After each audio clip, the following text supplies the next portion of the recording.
I stood frozen in the hallway, the dish towel still damp in my clenched fist. She's just a cheap maid, my son said, laughing, laughing in my living room, 10 feet away, and I was invisible in my own home. The salmon I'd cooked turned to ash in my mouth. The garden I built became a punchline, and after raising him alone, I was now just the help. All right, before we dive into this crazy story, do me a favor, subscribe and tell us where you're watching from. The words landed like grit in her mouth. Small, sharp, impossible to ignore. Martha Reynolds stood frozen in the shadow of her own kitchen doorway, hand still damp from rinsing off a serving spoon. Beyond the half wall, her son's voice drifted into the room like a draft she couldn't block. She's just a cheap maid, Lacey, David said, his tone light, almost amused. She's always been that way, cleaning, scrubbing, folding towels like it's some sacred calling. From the living room, Lacey let out a wine-warmed laugh. It was brittle, hollow, too high for comfort. Well, it's all she knows, babe. I mean, bless her heart, but I can't imagine living like this. Carpet that's been vacuumed to death, and that little garden out front like it's her damn legacy. Martha's fingers curled into the hem of the dish towel. The soft terry cloth twisted in her grip. She didn't move, didn't clear her throat, didn't let them know she was standing 10 feet away. She just listened. David chuckled. She cooks, she cleans, what else does she do? I'm practically doing her a favor by inheriting this place. Martha blinked slowly, the lemon-scented steam from the sink still clinging to her face. The smell of fresh dill from the roast salmon they'd eaten for dinner now turned sour in her nose. Her ribs ached under the pressure of holding her breath, of holding herself together. Her home rattled faintly as the furnace kicked on, and for a moment she couldn't hear anything but the low whir of air through the vents. Then a sharper sound cut through it. The clink of Lacey setting her wine glass down on the hardwood coffee table. No coaster. Of course, Martha turned without a word. Walked down the hall, into the laundry room. She folded the towel carefully, laid it on the washer lid, and shut the door softly behind her. She didn't cry, didn't curse. She sat down on the little metal stool by the dryer, hands resting in her lap like she was back in church waiting for communion. The buzz in her ears finally faded as her phone vibrated on the windowsill beside her. Betty Lawson. Martha picked up, trying to keep her voice steady. Hi, hon. You sound off, Betty said immediately. Is the prince and his royal brat still over? Martha closed her eyes. They're in the living room talking like I'm not 10 steps away. A pause. Then Betty's voice lowered. No nonsense. What'd he say now? Martha told her. Every word. The silence that followed on the other end was heavier than anything David had said. Cheap maid, Betty repeated flatly, as if tasting something spoiled. Oh, honey, that boy's not just disrespectful, he's dangerous in that way. Martha managed a short breath. He really thinks the house is his, that I just work here. I could wring his neck, Betty said. But short of that, tell me one thing. What? Betty's voice sharpened, like the clean slice of a kitchen knife. He doesn't still have his name on your deed, does he? Martha sat up slowly. Her hand gripped the edge of the dryer for balance. Outside the narrow window, snow had started to fall, soft and thin like powdered sugar. But inside her chest, something cold and heavy began to shift. The file drawer groaned as Martha slid it open, the sound oddly intimate in the quiet of her back office. The kind of sound a home makes when it knows it's about to witness something irreversible. Her fingers moved with practiced precision over labeled manila folders, mortgage utilities, medical taxes, until they stopped on the one marked property deed in neat block letters, faded slightly from time. She pulled it out and laid it flat on the desk beneath the desk lamp's warm glow. The corners of the paper had softened with age, but the ink still held its bite. Her eyes scanned quickly past the legal jargon, past the parcel number and land description, and landed where her name appeared.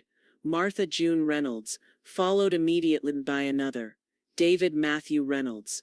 Her breath hitched. She sank slowly into the chair, the vinyl cushion giving a quiet sigh under her weight.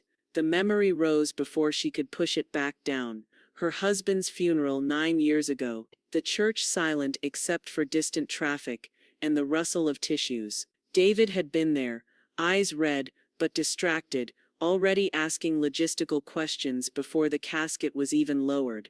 Mom, maybe we should put the house in both our names now, make things smoother down the road. Grief had fogged her thinking back then. She hadn't questioned his logic. At the time, it had felt like ensuring family stability. She'd nodded, let Charles draw up the papers and signed. Now she stared at that signature, hers clean and proud, and then his cocky even on paper, and felt her stomach turn. He hadn't earned that ink, not with help, not with sacrifice, certainly not with respect. She reached for her cell. The screen glared 9:42 p.m., but she didn't care. Charles Grant had been her attorney since before David learned to tie his shoes. She knew he'd answer if he was breathing. He picked up on the second ring. Martha, everything all right? I need to revoke David's ownership on the house, she said.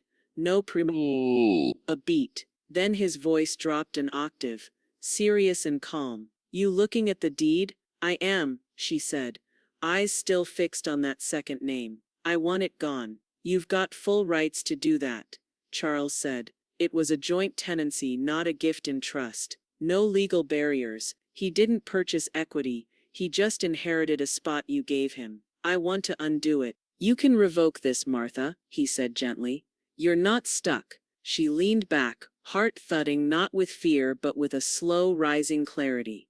And what would I need to do? I draft a quitclaim deed. You sign. I file it with the county. It's yours alone again. The room felt warmer somehow. The smell of cedar from the old pencil cup on her desk, the faint lemon cleaner from the bookshelves, it all seemed sharper, like her senses had just reawakened. Simple as that, she asked. It'll be legal by end of day if you're ready. Silence passed between them like a quiet understanding. Then Charles asked softly, with just a trace of steel behind it, want me to file a quitclaim deed tomorrow? The bell over the diner door gave a single sharp chime as Martha stepped inside, tugging her coat tight against the chill that clung to her shoulders like David's arrogance. The warmth inside smelled of bacon grease, cinnamon syrup and fresh coffee, comfort wrapped in chrome booths and vinyl seats. Betty was already there, parked in her usual corner booth with a cup of black coffee and a stare that could cut drywall. Martha slid in across from her, brushing a few snowflakes from her scarf. You look like someone who didn't sleep, Betty said. Not unkindly. What'd he do this time? Leave muddy boots on your carpet or light the curtains on fire? Martha exhaled through her nose. He called me a maid. Betty blinked once, then set her mug down with a crack that turned the heads of two teens at the counter. Say that again? Said I'm just a cheap maid. Right there in my living room. To Lacey. Like I wasn't 5 steps away. Betty's mouth tightened into a line. He's lucky I wasn't in that room. I'd have hit him with the dustpan he thinks you're chained to. Martha stared into her coffee. The steam rose and curled around her face, but it couldn't warm the part of her that had frozen over last night. I checked the deed, she said quietly. He's still on it, from years ago, after Bill passed. Betty leaned in. But you're fixing that, right? I called Charles. He's filing the quitclaim today. Betty's eyes narrowed with satisfaction. About time. You don't owe that boy anything but a mirror and a lifetime to reflect on what he threw away. A young waitress dropped off their plates, scrambled eggs and toast for Betty, oatmeal and bananas for Martha, then hurried off, sensing the voltage in the booth. I've got 3 folders set up at home, Martha said, unrolling a napkin. 1 for the deed and legal records, 1 for financials, 1 for what comes next. What does come next? Betty asked, between bites. Martha didn't answer right away. She pulled her phone from her purse and slid it across the table. On the screen a text from David glowed in a bubble of delusion, thinking of knocking out the back wall. Open concepted a bit when the place is mine. Might turn the garden into a hot tub. Lacey wants one. Betty stared at the message like it was a roach crawling across her plate. Open concept. He can open a can of beans in a rental if he's lucky. I didn't respond. Martha said simply. You better not, Betty grunted. His ego's writing checks the law won't cash. Outside, snow dusted the window like sifted flour. Inside, Martha's silence said more than any shouting match ever could. Betty reached over and patted her hand. You're doing more than cutting him out. You're correcting a mistake. Martha nodded. This isn't about punishment. It's about peace. My home, my terms. He doesn't get to rewrite my life like it's drywall and patio furniture. Betty looked at her like she was seeing Martha for the first time, not just the woman who scrubbed tile with vinegar and resolve, but someone sharpening her silence into a blade. You know, Betty said slowly, her voice dipping into something harder. By this time tomorrow, his keys won't mean a damn thing. The pen in Martha's hand trembled, but not from fear. Her grip was steady. What trembled was the air around her, thick with the weight of what was about to be undone. She sat in the leather chair across from Charles Grant's desk, the quitclaim deed spread before her like a final exam she had studied her whole life for. The office was quiet, warm, tucked in a brick building just off Colfax Avenue. A wall clock ticked methodically overhead, and a faint scent of lemon polish clung to the desk, mingling with the earthy aroma of old legal books. Charles adjusted his glasses and tapped the document with his fountain pen. This, he said gently, is the moment it all changes. Martha nodded, her eyes following every word printed in black ink. Her name, David's name. The legalese that had given him power he never earned. And now, the clean line below empty waiting for her signature. You sure you understand it all? Charles asked. I do. You're transferring the house fully into your name, removing David's interest completely.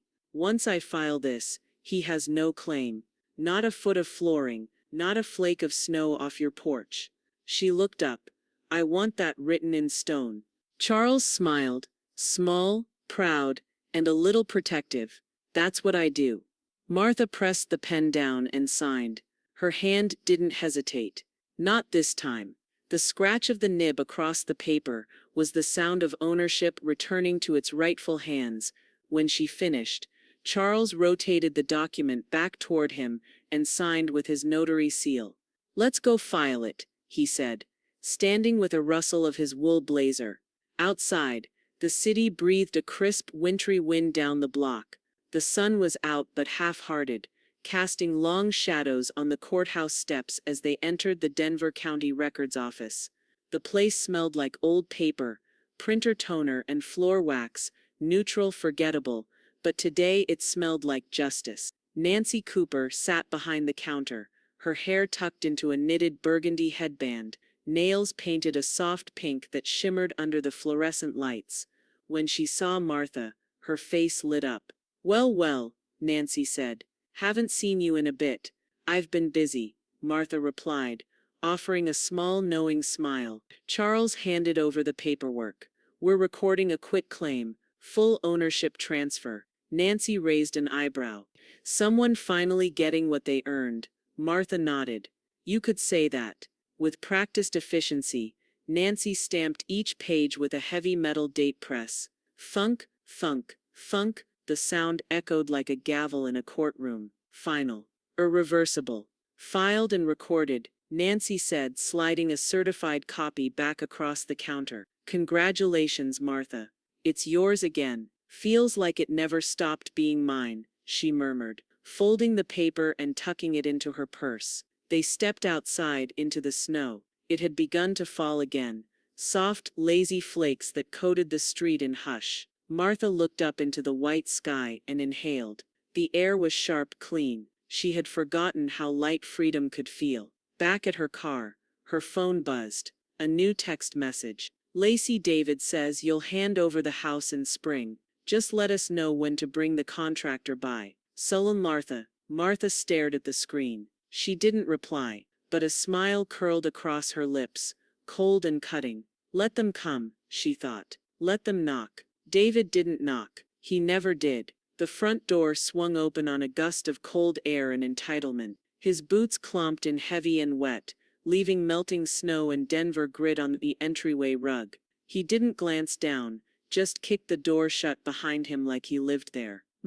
Smells like whatever air freshener you used back in '98, he said, dropping his coat over the banister. Still clinging to the past, huh? Martha was in the kitchen, pouring coffee into 2 ceramic mugs. The aroma of fresh grounds and toasted rye from the oven mingled in the air. She didn't respond, just reached calmly for the creamer, then stopped herself. No, he could drink it black. He liked to pretend he was tough, after all. Coffee? She asked, holding one out as he entered the room, grinning like he had something to teach her. Sure. Gotta stay sharp. We've got big plans. He took the cup without a thank you and strolled into the dining room like it was a showroom. You know, Lacey and I were thinking this wall could go. Open it all up, get one of those big farmhouse sinks, quartz counters, heated floors, an out back, patio, hot tub, maybe even a pergola, if there's budget left. Martha raised her mug. Interesting ideas. He nodded enthusiastically. Right, you get it.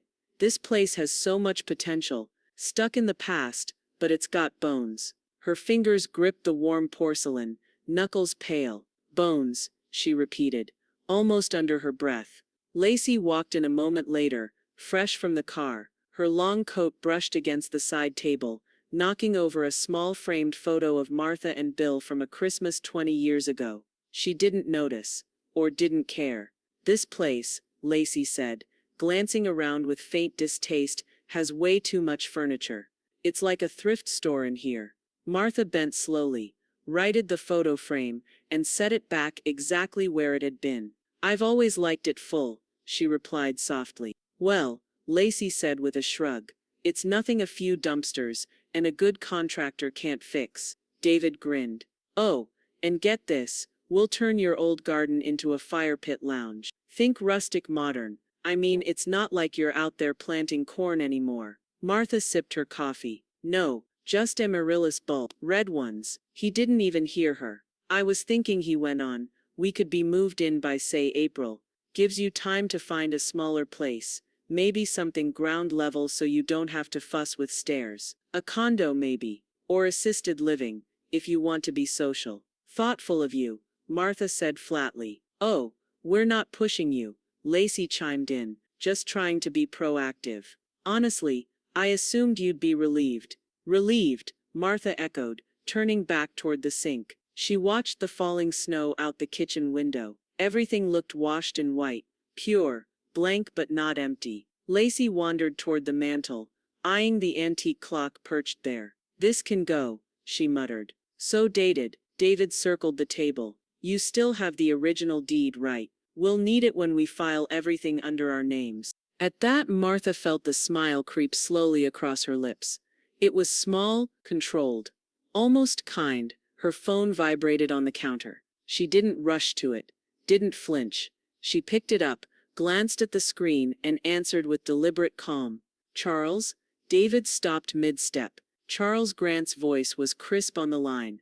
It's official, Martha. Just got confirmation from the county. The quitclaim's been processed. David's name is off the deed. You own the house outright again. She felt it hit her. Not like a jolt, but a quiet settling, like snow landing on a roof. Solid. Final. Thank you, she said into the phone. She ended the call and turned around. David squinted at her. Who was that? Martha didn't answer. She just took another sip of coffee and looked him straight in the eyes. You okay? He asked. She nodded. Perfectly. Just enjoying my house. Lacey gave a confused laugh. Your house? Martha walked past them, picked up the family photo. Lacey had nearly shattered, and held it for a moment before setting it gently back. Then she said it, not loud, not cruel, just certain. Funny thing about plans, they only work when they belong to the person holding the keys. And in her pocket they jingled. Cold metal. Final. Outside the snow fell heavier. Inside David felt the temperature drop. The stamped deed lay on Martha's dining table, warm from the envelope, and heavy with finality. The notary seal shimmered faintly under the lamplight, pressed deep into the paper like a declaration carved into stone. Her name. Only her name. She stared at it for a long time, not moving, not even blinking. The house creaked softly around her, settling into its bones like it too could finally exhale. A breath caught in her chest. Then, with deliberate care, Martha slid the paper into a blue folder marked legal in clean Sharpie, closed the cover, and pressed her hand against it. She didn't cry, but she did smile, small and private, like something sacred just happened, and no one but the walls needed to know. Outside, the snow was falling again, covering the porch steps, the garden bed, the cracked driveway where David used to shoot hoops as a boy. The house glowed from within, warm, lived in, and now entirely hers. Her phone buzzed. David voicemail, 047. Hey mom, just thinking ahead about the Reno. Lacey's got this Pinterest board going, and we might do a built-in fireplace in the den. Also, maybe push back the fence line in spring. Anyway, call me when you can. Love you. Martha stared at the screen until it dimmed. Then she pressed her finger to the delete button and watched the message vanish. Later that afternoon, Martha sat tucked into the back booth at Betty's diner, her wool coat draped over the seat beside her. A mug of hot chocolate steamed between her hands, and the plate in front of her held the last bite of an oatmeal cookie, Betty's secret recipe, heavy on the cinnamon, light on the regret. Betty slid in across from her with a fresh pot of coffee and a look that knew everything without needing to ask. Well, she said. Martha pulled the blue folder from her purse and laid it on the table, her fingers resting lightly on top. Betty leaned forward and cracked the folder open. Her eyes skimmed the top page, then lifted slowly to meet Martha's. Just you? She asked. Just me, Martha said. Official, recorded. Charles called it airtight. Betty reached across and hugged her tight, quick and strong, like she was sealing it in. Hell, Martha, you did it. Martha just nodded, her smile not fading for even a second. Feels, still, like something in me stopped rattling. Well, you kicked the termites out. That'll do it. They sat there for a while, watching the snow fall through the window beside them. The city beyond was hushed and soft, the glow of headlights crawling past like slow-moving fireflies. You hear from the boy since? Betty asked finally. Voicemail this morning. Called it our place, like I'm just squatting in his future. Betty snorted. Delusional must be hereditary on Lacey's side. I didn't answer, just deleted it. Damn right you did. A moment passed, the waitress dropped off the check, and Betty waved it away before Martha could reach for her wallet. This one's on me, she said. For the woman who took her house back without raising her voice. Back home, the evening settled like velvet over the neighborhood. Street lights glowed through the swirling snow, the heater kicked on with a soft thunk, and the windows fogged gently at the corners. Martha changed into flannel pajamas, turned down her bed, and lit the vanilla candle by her bedside. The flame flickered slow and even. Peace filled the room like warm air. She sat on the edge of the bed, scrolling through her phone. Nothing urgent, no missed calls, no texts from David. But then, a notification blinked. Lacey Reynolds just posted a photo. The caption read, "Can't wait to finally move into our house soon. Spring can't come fast enough. Our future home goals." The image showed their vision board, swatches of gray paint, gold hardware, and a mock-up of a dream kitchen renovation pulled from a magazine. Martha stared at the post for a long moment. The audacity tasted like rust on her tongue. She didn't comment. She didn't message. She just took a slow breath through her nose, steady and controlled. Then she tapped Save Post. Because some dreams are best shattered with receipts. And tomorrow the demolition would begin. Martha scrolled in silence, the glow of her phone screen casting a faint bluish hue across her lap. She sat by the front window in her reading chair, wrapped in her navy cardigan, knees covered with the same quilt she'd sewn the year after Bill died. Outside, the snow had crusted over the sidewalks like frosting set too long. The world was quiet. Her thumb hovered over the post. Lacey Reynolds, 47 minutes ago. Spring's gonna be beautiful in our new home. Can't wait to rip up that sad little garden. Sunlalum with #level up #Reynolds. Residence 3 photos accompanied it. A Pinterest board full of gold fixtures, an amateur sketch of a patio with string lights, and a photo of David standing next to Martha's front porch holding up a ring of keys. Her keys. She zoomed in on his hand. The gold one in the middle. Hers all right. The same key she'd slipped into his hand when he was 22 and heartbroken over his first divorce. She pulled the blanket tighter around her. The first message came in seconds later. A pen, Carol. Is it true? David said you're giving them the house. What a blessing, so proud of you. Cousin Rart Sem Martha stared at it. Typed we'll see and sent it. No exclamation mark. The next came from her sister-in-law in Pueblo. Then a niece from Fort Collins. Each one cheerier, more presumptuous than the last. They were already writing the handoff like it was a wedding announcement. Martha replied to each with the same 3 words. We'll see. She set the phone down and walked to the kitchen. The counters gleamed. The copper kettle on the stove reflected her like a ghost. She tied on her apron, checked the butter softening by the window, and opened the flour jar. Inside the house, there was no buzzing from notifications, no thrum of expectation, only the soft rattle of the sifter, the sweet perfume of vanilla, and the slow jazz she played when she didn't want to think. The oven preheated with a low click. She measured carefully, whisked silently, and when the first tray of chocolate chip cookies slid into the heat, Martha began to hum. Not any particular song, just something light that made her chest feel less tight. 20 minutes later, Betty showed up unannounced, her cheeks pink from the cold, hair tucked under a beanie. You see the post? She asked, toeing off her boots at the door. I did, Martha said, handing her a warm cookie on a napkin. Betty took a bite and groaned. They've gone from bold to flat-out stupid.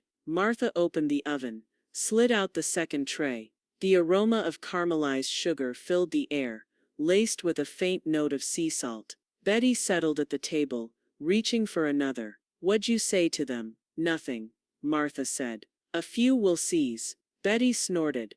That'll keep them guessing. Martha glanced toward the front of the house. Let them dream, she murmured. Betty raised her cookie like a toast. To dreams that expire. A ping broke the moment. Martha's laptop lit up on the side desk. She walked over, clicked open the email from Charles. Subject, confirmation of filing. All documents have cleared county and state review. Final processing complete. Ownership is uncontested and verified. No legal holds or co-claims remain. You are in every sense of the law, sole title holder of the property. She breathed it in like air after a storm.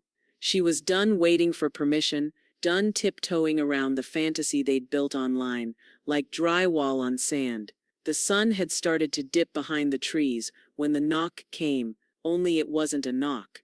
It was a bang, sharp, fast, insistent. Then a second one, and a voice, Mom, open up. She moved toward the door, wiping her hands on her apron. Through the frosted glass, she saw David, grinning, breath fogging the air. A bottle of champagne raised high in his hand, like he was making a toast to something already won. He had no idea what was coming next. The champagne exploded before David even crossed the threshold. The cork shot sideways and hit the coat rack, knocking one of Martha's scarves to the floor. Bubbles frothed down the neck of the bottle as David grinned wide, cheeks flushed from the cold or ego. Celebrate good times, come on, he sang, off-key, kicking the door shut behind him with his boot. Mom, guess what time it is? Martha stood in the doorway between the kitchen and the living room, arms folded, an oven mitt still hanging from her left hand. The scent of warm cookies and burnt arrogance filled the air. I'd guess it's time for you to wipe your feet, she said calmly. David laughed and held the champagne out like an offering. Come on, Mom. Big moment for the family. Don't ruin it with rug rules. He stepped into the living room and held his arms wide, spinning slowly like he was already taking mental inventory for where to put the new leather sectional. Foam from the champagne dripped onto the hardwood. Lacey breezed in behind him, holding 2 mismatched flutes, one from a wedding set, one plastic. To new beginnings, she chirped, already snapping selfies in front of Martha's fireplace. Martha didn't smile. She didn't flinch. Celebrating what? Exactly? She asked, voice quiet and sharp. David blinked, confused. The house, obviously. Us finally taking it off your hands. You know, making it ours officially. Thought you'd be relieved. Martha took a step forward. The oven mitt swung lightly at her side. And what makes you think this house belongs to you? David glanced at Lacey, then chuckled like she was being adorably slow. Mom, don't play games. You've been talking about downsizing for years. Lacey and I already made the plans. Contractors, design sketches, hell, even started picking tile colors. I've heard, Martha said. Lacey's quite proud of that mood board. Lacey lowered her phone. You said in spring we could start moving in. I never said that, Martha corrected.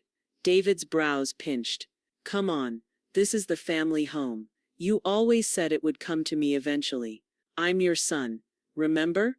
Martha walked across the room slowly and stopped in front of the fireplace. Her fireplace, the flames inside crackled softly, but the heat in the room was gone. You were on the deed once, she said. And now you're not. Silence. David's face cracked just slightly. What? I had your name removed. Permanently. Charles filed the quitclaim last week. It's been recorded. Legally, officially, irrevocably. This house is mine. And only mine. Lacey's plastic flute hit the floor with a hollow clatter. David took a full second to process the words before scoffing. That's not. You can't just I can, Martha said. And I did. Lacey's voice rose like a siren from behind him. You can't do that. Her heels clicked rapidly as she stepped forward. We have plans. We made arrangements. My parents wired money for the renovation deposit. Then they should call their bank, Martha said, folding her arms again. Because you're not renovating anything here. David's jaw clenched. This was always supposed to be mine, Mom. It's our family's legacy. No, David, Martha said softly. This was my house. I built it with your father. I scrubbed every tile, paid every bill, fixed every broken faucet. You stopped calling me Mom the minute you started calling this place yours. He stepped closer, holding the bottle like he couldn't decide whether to toast or smash it. You're making a mistake, he said, voice dropping. A big one. I agree, Martha replied. And I made it 9 years ago when I put your name on that deed. But I fixed it. Outside, the wind howled past the windows like the house itself was sighing in relief. David stood frozen. Lacey opened her mouth again, but no words came. Just rage. In the sudden stillness, the champagne fizzed in his hand, still bubbling quietly. The doorbell rang. All three of them turned. Martha didn't flinch. That'll be Betty, she said. She brought pie. And Martha at last was ready to serve the truth. David's face twisted, not in confusion, but offense, the kind that belongs to people who've never been told no and don't believe it applies to them now. Let me see it, he demanded, stepping forward, the champagne bottle forgotten and dripping slowly onto the floor. Martha didn't move. She reached instead for the blue folder on the credenza behind her, smooth, worn at the corners and heavy with truth. She opened it, pulled out a crisp, certified document, walked it across the room and laid it on the coffee table like she was placing a royal decree. There's your answer, she said, voice quiet, but resolute. David blinked down at the stamped deed. The gold-embossed seal shimmered under the warm glow of the ceiling light. His eyes darted across the page, reading her name, and only her name, again and again, as if repetition might change the... This can't be right. It is, Martha replied, folding her arms. Charles filed it. The county recorded it. You were removed 2 weeks ago. Lacey leaned in behind him, squinting at the paper, her lips parted. You did this behind our backs. I did this in broad daylight, Martha said. You were too busy choosing tile samples to notice. David straightened, his jaw tight. You blindsided us. This isn't fair. No, Martha said. What wasn't fair was watching you walk into my home and talk about me like I was dead. What wasn't fair was hearing you say I was just a cheap maid in the house I built with my bare hands and bad knees. You can't just take it back, Lacey hissed, her voice rising like steam from a pot left too long. We planned. We made arrangements, financial commitments. Betty, who had indeed arrived with a pie, and now stood silently at the door watching the fireworks, finally spoke. "Oh, honey," she said, crossing into the room, "did you pay a dime toward the house? The mortgage? The insurance? Even a light bulb?" Lacey flushed, visibly scrambling. "It doesn't matter, it was implied. There's a moral contract." "Moral contract?" Betty laughed. "What kind of fool lawyer taught you that one? Tick-tock." David looked at Martha again, his voice low now, almost controlled, but the edge had turned to something sharp and brittle. "You really think this is the end? You think a piece of paper makes you right?" "I don't think, David," Martha said evenly. "I know. And you think I won't fight this?" "You're welcome to try," she said, turning back toward the fireplace. "But if you're planning to sue, you'd better bring more than entitlement and a ring of keys." David stood silent for a moment too long, breath shallow, rage dancing in his eyes like a child on the verge of tears. Then, without a word, he spun on his heel, champagne bottle still in hand, and stormed out. The door slammed hard enough to shake a picture frame off the end table. Lacey paused, eyes darting to Betty like she might beg for reason, then back to Martha. "You'll regret this." "I regret waiting this long," Martha replied. The door closed behind her with a soft click. The room fell quiet. The smell of butter and cinnamon still lingered in the air. Betty cut 2 slices of pie, set them down, then collapsed onto the couch with a dramatic sigh. "Damn," she said, eyes wide. "You didn't just throw him out. You lit the bridge and salted the earth." Martha chuckled faintly and picked up her fork. "And not a single match wasted." They'd barely taken 2 bites when Martha's phone vibrated on the side table. "Charles Grant. Incoming call." She answered, her mouth still full. "Evening, Charles." His voice came through fast, direct. "Martha just got off the phone with David. He called my office threatening to sue." Martha swallowed, wiped the corner of her mouth with her napkin. "Of course he did," she said. But what Charles said next stopped her cold. "And he says he has legal grounds." The moment Charles uttered legal grounds, Martha felt nothing but an ache behind her eyes, the kind you get from staying too calm for too long. "Explain," she said, one hand still cradling her pie plate, the other already sliding her reading glasses on. "He's bluffing," Charles replied. "Said you promised him the house verbally. Something about a transfer agreement over dinner years ago." Martha let out a quiet laugh through her nose. "We also said he could be an astronaut when he was 6. Didn't put that on paper either." Charles chuckled on the other end. "There's no case here, no documentation, no financial contribution, no ongoing interest. It's a tantrum, not a tort." "Good," she said, sipping what remained of her tea, "because the only thing I'm preparing to file is my taxes." By the next morning the snow had thickened outside, covering the sidewalks like frosting gone stiff. Martha sat near the window in her usual chair, the soft rustle of yarn slipping through her fingers as she knitted slowly, rhythmically. The fire crackled in the hearth, casting a warm orange glow across the living room. Her phone buzzed from the side table. Notification: Lacey Reynolds has posted 3 new stories. She tapped, half curious. The first was a mirror selfie, her lips tight and eyes red. "Ever feel like your own family stabs you in the back? Asking for a friend." Swipe. The second post showed a screenshot of a legal advice forum. "Can a parent legally just take a house back after offering it? We're devastated." Swipe. The third showed David shirtless in the background packing boxes into a trunk with the caption, "He's stronger than ever, our fresh start is coming." Martha smirked and set the phone down. "I give it 3 days before she starts a GoFundMe for emotional distress," Betty muttered from the couch, scrolling on her own phone. "I'm just surprised she spelled all those words right," Martha said. Betty burst into laughter and clutched her stomach. "This is better than cable. You should charge them rent just for the drama." Martha raised an eyebrow. "That would imply they understand what rent is." Outside, wind pushed the falling snow sideways, brushing it up in soft gusts against the house like a sighing ghost. Charles had already emailed that morning. Still no filing from David. I checked county and district. He's trying to scare you, that's all. And scare her he didn't.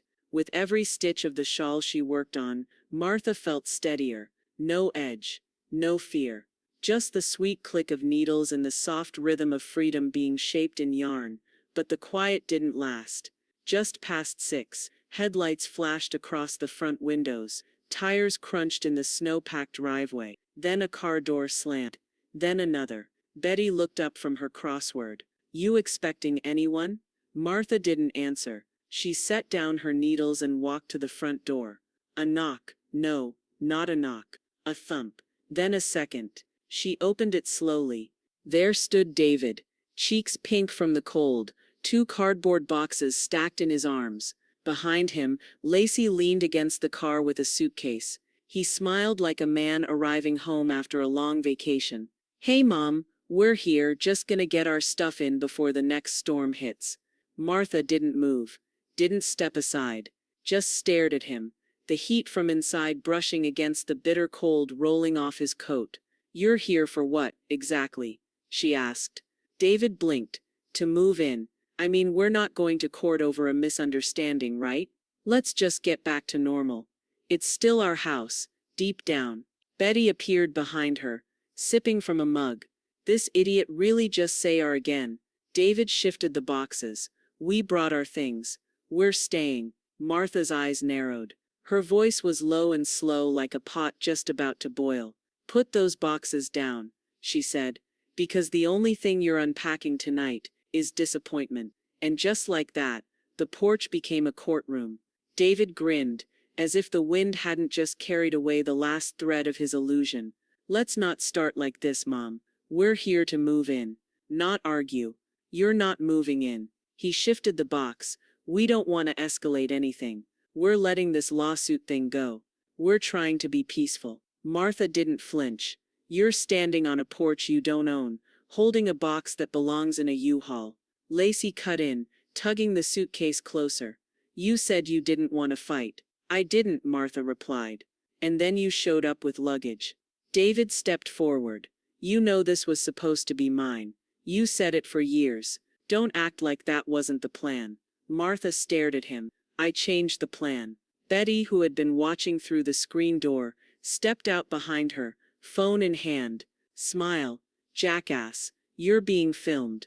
David scowled. Seriously. Seriously, Betty said.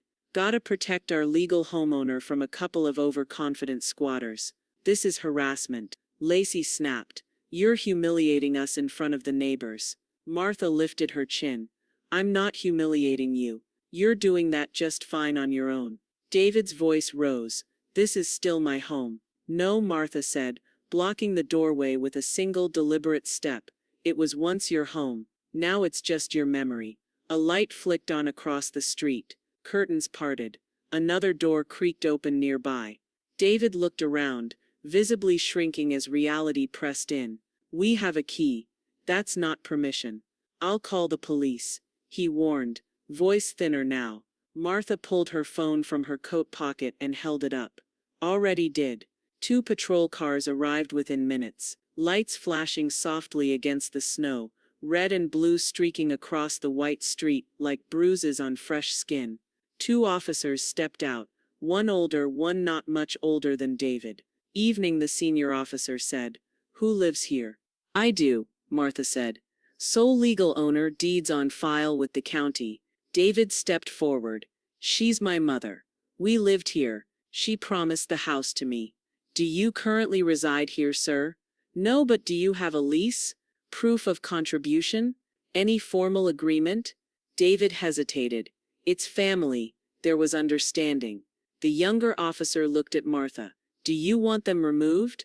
I want them gone, she said. Before they track more snow onto my rug. The officers conferred briefly before the elder one turned back. Sir, this is a civil matter, but you can't move into a home you don't legally own without consent. If you cross this threshold again without her permission, it'll be trespassing. Lacey tugged David's arm. Let's just go. David's face reddened as he picked up the box he'd dropped. He paused on the bottom step, glaring up at Martha. This isn't over. She met his gaze evenly. It never started. They left without another word. Wheels and boots dragging through the snow, headlights disappearing into the dark. Inside, Martha locked the door and peeled off her coat. Betty poured 2 fingers of bourbon into a glass and handed it over like a medal. Well, Betty said, if there was ever a moment to change your will, I'd say that was it. Martha took the glass, savoring the heat that spread from her chest to her fingertips. Funny, Charles just asked the same thing. Betty raised her eyebrows, and Martha lifted the glass in a quiet toast. Time to make sure my legacy goes where it's actually respected. And this time David wouldn't even make the fine print. She stepped back into the living room where Betty was already pouring 2 glasses of wine. Before Martha could sit, her phone buzzed. Charles Grant. Incoming call, she answered with one hand and took the wine with the other. Charles didn't waste time. I saw the footage Betty sent. Well done. Now hear me out. Yes? He cleared his throat. You want to update your will too? Martha raised her glass. It's time I finished the cleanup. Next day Martha sat across from Charles, the manila folder in his hands suddenly heavier than any legal document should be. The walls of his office were lined with tidy shelves, diplomas, a quiet clock ticking away the final seconds of her silence. Her hands lay folded neatly in her lap, but her voice was unwavering. I want him out of the will, she said. Entirely. Not a dollar. Not a dish. Charles blinked once, then nodded slowly. You're sure? I've never been more sure of anything in my life, Martha replied. If anything happens to me tomorrow, I want it on record. He gets nothing. Charles didn't question her again. He simply slid a fresh set of documents across the desk. The warm lamplight caught the edge of the page where her name had been typed in bold, clean font. A small stack of supplemental forms rested beneath, each one the product of her decision to sever not just emotional ties but legal ones. I've drawn it up with the updated beneficiary, he said. Everything will go to the nonprofit you selected. Martha nodded. Trust City Roots Women's Shelter. They'll know what to do with it. Charles gave her a soft, approving look. You've made a noble choice, Martha. That house, those funds, they'll do real good in their hands. She smiled faintly. That's the point. He handed her a pen. She signed once at the bottom of the main document, then again on the supplemental page, and a third time on the notarization form. Each stroke of the pen felt like pruning dead branches from a tree she planned to let bloom again. Betty stood near the corner of the room, arms folded, her thick winter coat dusted with snow at the hem. Charles gestured to her for the witness signature. She stepped forward, signed her name with a little flourish, then gave Martha a wink. Guess this makes me the backup enforcer if he ever tries to contest it. I wouldn't put it past him, Martha said. But good luck to him finding a loophole. You left him less than that, Betty said. You left him air. They walked out together into the bright winter morning, breath puffing in little clouds, as the sunlight reflected off the snow-lined curbs of downtown Denver. Martha tightened her scarf, pulled her gloves on, and took a long breath through her nose. The air was sharp and clean, the kind that stung a little but in a way that woke you up, reminded you that the day still belonged to you. You all right? Betty asked as they waited at the corner for the crosswalk light to change. Martha nodded, her voice lighter than it had been in weeks. I feel good, clean, like I finally scrubbed out the last stain I'd been pretending wasn't there. I hope he chokes when he finds out, Betty muttered. I hope he learns, Martha replied. But I'm not waiting for that. The crosswalk sign lit up. They stepped off the curb, Martha smiling for the first time that day. Not the kind of smile you offer out of politeness, but one born from sheer relief. Her phone rang just as they reached the other side of the street. She pulled it out, checked the screen. Lacey, incoming call, she answered, hesitant. Lacey's voice came through choked and trembling. Martha, it's David. He left. He walked out on me. Martha's steps slowed. Betty looked over, eyebrow raised. Lacey sobbed into the receiver. He's gone, he said. he said. I was part of the mistake. Martha paused, snow flurries catching in her lashes as she stared into the sunlight. David had finally left something, and this time it wasn't hers to fix. Martha didn't answer. She stood at her kitchen window, sunlight warming the sill as snow flurries spun lazily outside. Her fingers were curled loosely around the phone, but her eyes stayed on the glass, watching the wind dance through her dormant garden. He packed everything. Lacey sobbed. Left me with the car and half a rent payment. I don't know what I'm supposed to do. The kitchen clock ticked softly behind her. The scent of nutmeg from the oatmeal she'd left untouched still hung faintly in the air. He said it's your fault, Lacey added, voice breaking. That you poisoned him against everything he built. Martha's thumb hovered over the screen. Then she pressed end call. The phone went dark in her hand. 10 minutes later she was sitting in her living room, wrapped in her favorite knitted shawl, steam rising from a fresh mug of hot chocolate on the coffee table. Betty, feet propped on the ottoman, clinked her own mug against Martha's. To removing parasites, she said, grinning. Martha didn't grin back, but her lips curved in the quiet, tired way that comes after a long day's work is finally done. I kept waiting for the guilt to show up, she admitted. And, Betty asked. Martha sipped. Still hasn't RSVP'd. The fireplace crackled behind them, throwing gold across the room, dancing on the edges of family photos she'd chosen, not the ones David used to replace with his real estate awards and vacation selfies. Betty leaned over, bumping her shoulder. You did what he never expected. You grew a spine after retirement. I always had one, Martha said.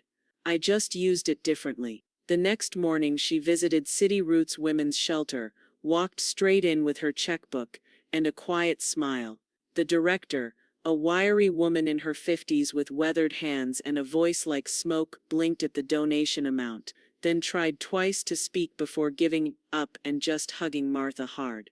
No red tape, the woman whispered. No conditions, Martha said. Just make sure it helps. She left before they could hang her picture on a wall. She didn't want legacy. She wanted results. Back home she stepped out into the snow-dusted garden. The beds were still frozen under a thin white crust, but she dug carefully into the loosened edge of the mulch where the sun had softened the ground. She wore thick gloves, knelt on a folded towel, and hummed softly as she planted a fresh round of amaryllis bulbs. Red ones. Always red. Her knees ached, her breath fogged in front of her face, and still she smiled. This was the kind of labor David had mocked. Dirt therapy, he called it. Said she wasted her time on flowers. No one saw, but she saw them. And for the first time in years the soil felt like hers again. She dusted snow from her sleeves and stood slowly, pausing to look back at the house. The windows glowed soft from inside, the smoke from the chimney curling up like a ribbon. It felt right now, like it belonged to someone who respected it.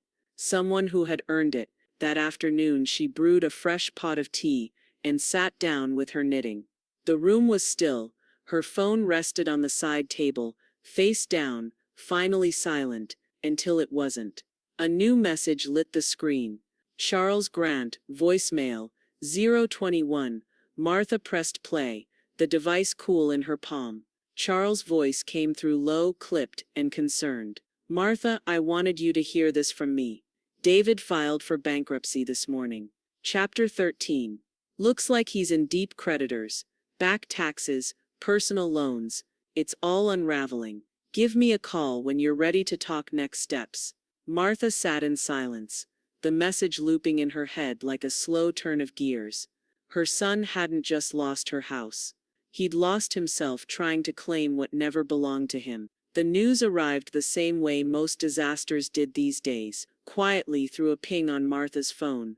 Denver Business Ledger, Reynolds Realty, Air Files for Bankruptcy. Below the headline was a photo of David in one of his over-tight sport coats, fake smile pasted on like it had been stapled there. The article was brief but merciless. Chapter 13. 5 credit cards maxed. 2 unpaid personal loans. A line of credit defaulted.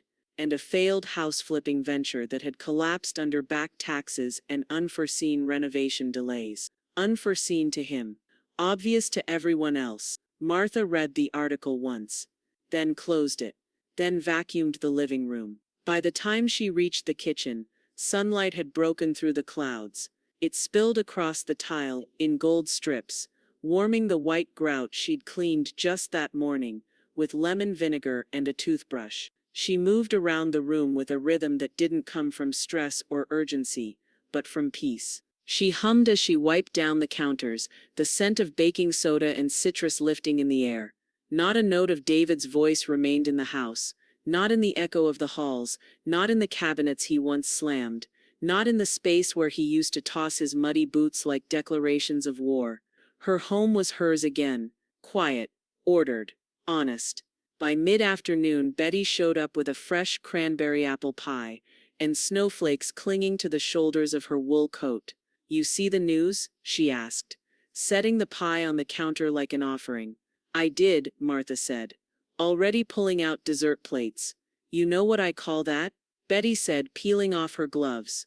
"Karma, served lukewarm with a side of overdraft." Martha smiled. Harsh, honest. They ate standing at the kitchen island, windows fogged with steam and sugar in the air. "Word is Lacey's gone too," Betty added between bites.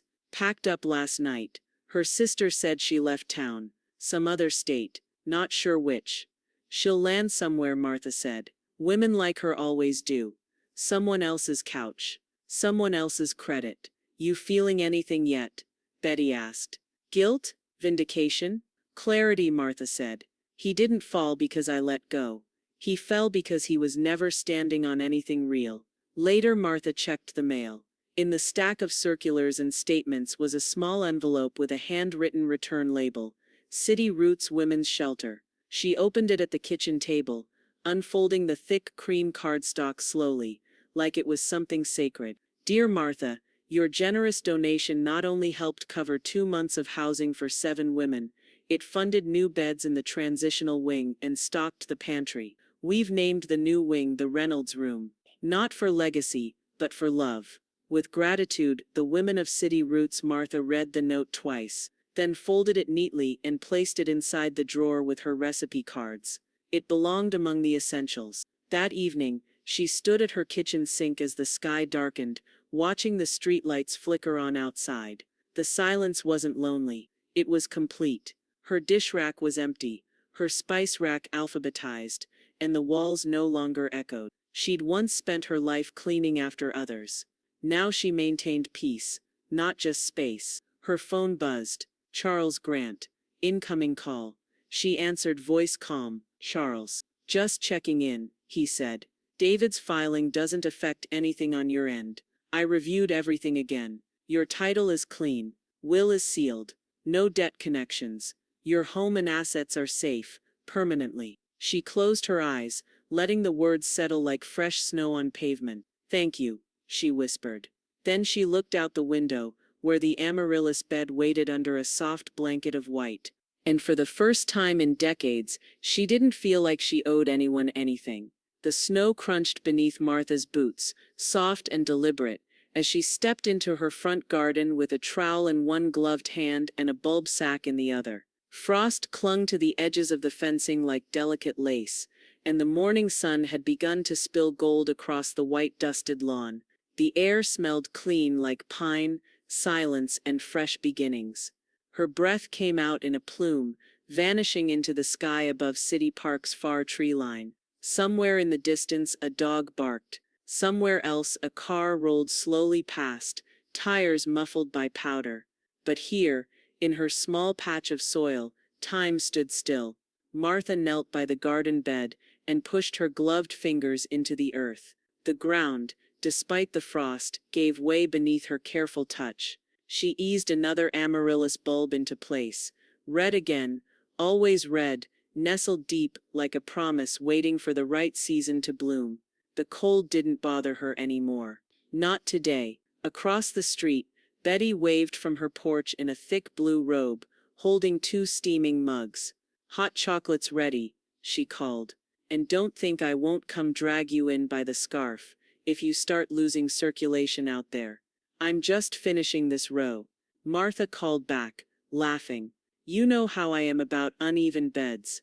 You and your flowers, Betty muttered with mock affection, turning back inside. Martha smiled and stood brushing the dirt from her knees. She paused for a moment, letting the winter wind rush over her cheeks. It bit, but didn't sting. She had weathered worse. Back inside, she removed her gloves and washed her hands at the kitchen sink. The water warmed her skin, and the faint scent of citrus dish soap made her feel present, awake in her own home, on her own terms. No footsteps above her, no slammed doors, no murmured insults behind her back. On the table sat an envelope in gold foil. She'd almost missed it among the grocery circulars and junk coupons, but Charles' signature, precise, upright, was unmistakable. She opened it slowly, carefully. Inside was a holiday card, with a watercolor of a snowy Denver street. Inside, in Charles's own handwriting, Martha, your courage this year reminded me why I do this work. Thank you for letting me be part of your journey. You've built more than a house. You've built a legacy worth protecting. Happy holidays. Charles, she held the card in her hand for a long moment before placing it on the mantel. Not with her other holiday cards. Higher. Next to it, a smaller envelope had arrived from City Roots Women's Shelter. Inside was their December newsletter. The headline read, "The Reynolds Fund helps 21 women stay warm this winter." Below it, a photo of smiling volunteers beneath a banner that read, "Because one woman believed it was hers to give." Martha ran her thumb gently over the print. She didn't need plaques or public thanks, but she liked the truth in that sentence. Later that afternoon, she stepped out to sweep the porch. The wind had dropped and left behind a calm, almost sacred stillness. She paused at the top step and looked out at her neighborhood, at the houses she knew by heart, the mailboxes she'd seen through every season, and her home, the modest, quiet ranch she'd once built with Bill, stood solid beneath the December sky. Every window clean, every board strong. She had cleaned it, preserved it, protected it, and finally claimed it. Betty emerged again with 2 mugs and a grin. "You look smug," she said. "I feel smug," Martha replied. Betty handed her a mug. "To surviving children and reclaiming real estate." Martha raised it. "And to never apologizing for either." They clinked mugs, laughter floating into the snowy air. The wind rustled the bushes. A bird landed on the fence. A neighbor waved as she passed with her dog. Martha turned to go back inside. One last glance over her shoulder at the garden bed lined with bulbs, sleeping until spring.